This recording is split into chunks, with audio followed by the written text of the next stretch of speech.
Aujourd'hui, c'est le début d'une nouvelle série où je vais t'apprendre à être le meilleur joueur poste par poste. Après cette vidéo, tu sauras exactement sur quoi tu dois progresser et ce que tu dois faire sur le terrain. Que tu aies 9, 18, 14 ou 24 ans, cette vidéo est faite pour toi.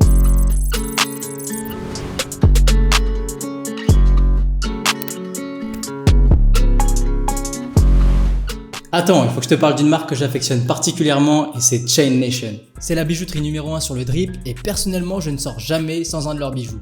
En recevant ma commande, j'étais surpris par la qualité du packaging. Ils appellent ça les Apollo Box et c'est vraiment stylé. J'ai pris des chaînes et des bracelets et c'est pas les plus grosses mais je cherchais quelque chose d'assez raffiné qui rajoute un peu de brillance à mes outfits. J'ai pris un ensemble Cuban Link, une chaîne perlée, un ensemble en rope chain et mon préféré c'est celui-ci. Ils ont un large choix de pendentifs, de bagues, de bracelets et de chaînes. Et d'ailleurs, aujourd'hui, ils sortent les Slicks. Une toute nouvelle collection de bijoux pour sneakers pour être stylé de la tête aux pieds. Les pièces sont d'une grande qualité, garantie à vie et en plus, tu te fais livrer en 2 ou 3 jours. Et les gars, si vous voulez profiter, c'est maintenant parce qu'avec le code HANDLE15, vous bénéficierez de 15% de réduction sur tout le site. Si tu es meneur, que tu souhaites progresser et en apprendre plus sur ton poste, tu es au bon endroit. Je pense que maintenant tu connais la qualité de mes vidéos. Ça fait 3 ans que je décortique les mouvements du basket et là on va faire ça poste par poste, alors si tu valides, je te laisse liker et t'abonner. Alors, comment être un bon meneur de jeu ? Avant de vous donner ma réponse, je vous ai posé les questions sur Instagram et voici ce que vous avez répondu. Il faut savoir bien dribbler, avoir une bonne vision de jeu et globalement faire des bonnes passes. Alors oui, c'est vrai, mais moi je vais donner plus de détails. Déjà, il existe plusieurs profils de meneurs de jeu. Perso, j'en ai choisi 2 et pour que la vidéo te soit plus utile, je te laisse te situer dans un de ces 2 profils. Vas-y, fais ton choix. C'est bon ? Ok, c'est parti.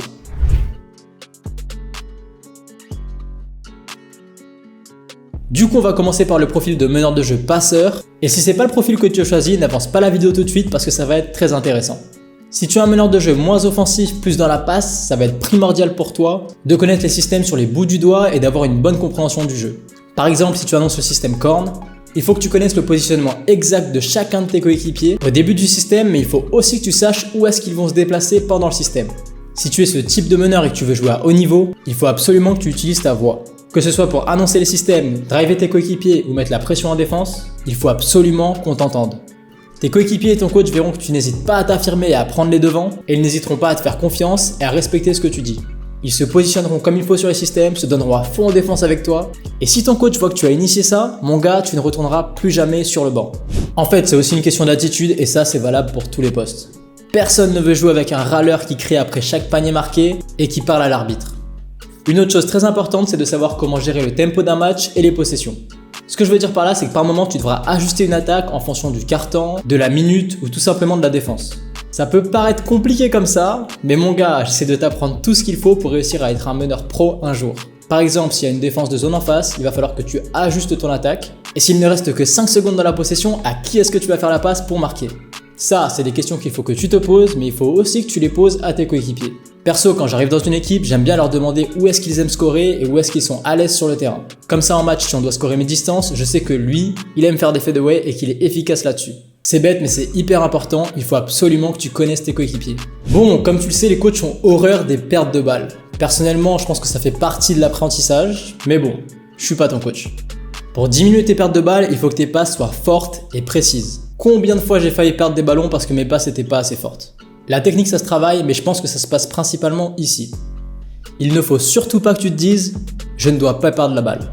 Parce que c'est justement la meilleure façon de la perdre. Assume tes choix et confiance en toi et tu verras, tout va bien se passer.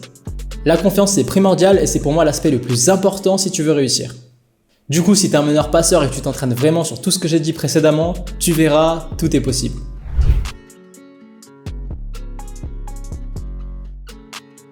Bon, c'est pas parce que tu es un meneur de jeu plus scoreur que tout ce que je viens de dire précédemment ne compte pas et inversement. Plus tu combines d'atouts, mieux c'est, mais dans certains cas, c'est assez compliqué de tout savoir faire. Et c'est pour ça que j'ai divisé la vidéo en 2 parties pour que tu puisses cibler sur quoi tu sais t'améliorer pour progresser. Si tu es un meneur plus offensif qui aime marquer des points en allant attaquer le cercle ou en tirant extérieur, la première chose que je veux que tu comprennes, c'est que tu ne peux pas être bon si tu ne changes pas de rythme. Si tu apprends à réaliser des changements de rythme comme Nadir Rifi en France ou comme Kyrie en NBA, les défenseurs ne pourront jamais anticiper tes choix et tu mettras une pression constante sur la défense. Ça te permettra dans un second temps de créer un décalage défensif pour scorer ou faire la passe. Alors oui, j'ai pris ces 2 exemples, mais t'es pas obligé d'être aussi bon pour être efficace. Si tu maîtrises ne serait-ce qu'une hésitation et une feinte de shoot, les choses devraient être beaucoup plus simples pour toi offensivement.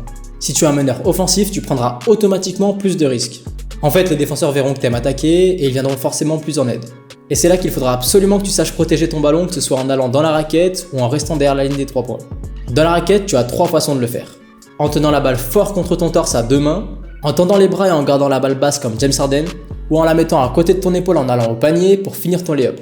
Je vois beaucoup de meneurs perdre des ballons sur des drives ou tout simplement en remontant la balle, et c'est le genre de choses qu'il faut absolument que tu évites si tu veux jouer plus sur un terrain. En fait, il faut que tu te dises que si tu es un meneur scoreur, ton coach t'attendra au quart de tour parce que tu auras plus de responsabilités. Il faudra que tu marques des points si tu veux rester sur le terrain tout en restant efficace et en faisant la passe à tes coéquipiers. Et c'est pour ça que je pense que c'est un peu plus dur d'être un meneur scoreur qu'un meneur passeur. Un meneur passeur va privilégier ses coéquipiers et attaquer quand il est sûr de pouvoir marquer, tandis qu'un meneur scoreur va essayer de marquer des points pour bouleverser la défense et ensuite pouvoir créer des passes. C'est pour ça qu'il faut que tu saches quand est-ce qu'il faut attaquer. Si tu attaques au bon moment, tu auras plus de chances de faire les bons choix. Faire la passe au bon moment ou tirer au bon moment, c'est des choses qu'on va de plus en plus te dire avec le temps et des fois on comprend pas vraiment ce que ça veut dire. Du coup, je vais te donner ma définition. Tu fais une passe au bon moment quand le joueur qui la reçoit n'a aucun problème pour la réceptionner et enchaîner un mouvement comme un lay-up, un tir ou un move. D'ailleurs, normalement si tu fais ça, le coach va te dire bonne passe. Et tu attaques au bon moment quand tu as su profiter d'une erreur défensive pour te créer un avantage conséquent. Que ce soit en crossant le défenseur, en attaquant un close-out ou tout simplement pendant un contre 1. Cogite un peu là-dessus et normalement ça devrait t'aider pour la suite.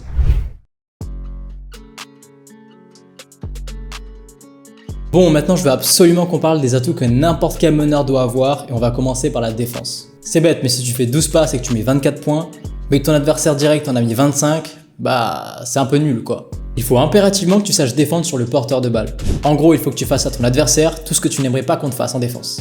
Ce que je veux dire par là, c'est qu'il faut que tu lui mettes une pression tout terrain si ton coach te l'autorise. Tu dois faire en sorte de gêner ses passes et de créer un inconfort chez ton adversaire. Il faut que tu le gênes tellement que le coach le sorte du terrain. Perso, à chaque fois que ça m'arrivait, j'étais vraiment fier de moi. Et pour réussir à faire ça, je mettais une intensité à 110%, mais tout en restant intelligent. La deuxième chose hyper importante, c'est d'être malin sur le terrain. Moi, j'analyse tout sur les terrains et ça me permet d'avoir des interceptions faciles ou des paniers faciles. Par exemple, si je vois que le meneur adverse il annonce un système et que ça a marché, il y a de grandes chances qu'il refasse le même système. Et vu que je sais où il va aller, je vais essayer d'anticiper et d'intercepter sa passe ou de lui prendre la balle dans les mains. Pareil en attaque, si mon défenseur a tendance à anticiper sur les écrans, je vais attaquer fort à l'opposé pour créer un décalage. Encore une fois, c'est des choses que j'ai appris avec le temps parce que personne ne me l'expliquait. Mais vous m'avez moi, et je vous explique tout de A à Z, alors vous avez aucune excuse. Et d'ailleurs, la dernière chose dont j'aimerais vous parler, c'est qu'en tant que meneur, vous devez constamment essayer d'apprendre de nouvelles choses et d'étudier le jeu. Quand j'étais petit, je regardais des vidéos highlights de mes joueurs préférés pendant des heures et je mettais les vidéos ralenties pour essayer d'apprendre leurs moves ou de comprendre ce qu'ils faisaient. Du coup, tu t'en doutes, c'est pour ça que j'ai créé la chaîne Handle Your Game, pour vous faciliter les choses et vous aider à progresser. Vous avez plein d'outils à disposition et ça commence maintenant. Bon, j'espère que ce format de vidéo t'a plu. Comme je te l'ai dit, je vais faire avec tous les posts, mais pour ça, il faut que cette vidéo atteigne les 5000 likes.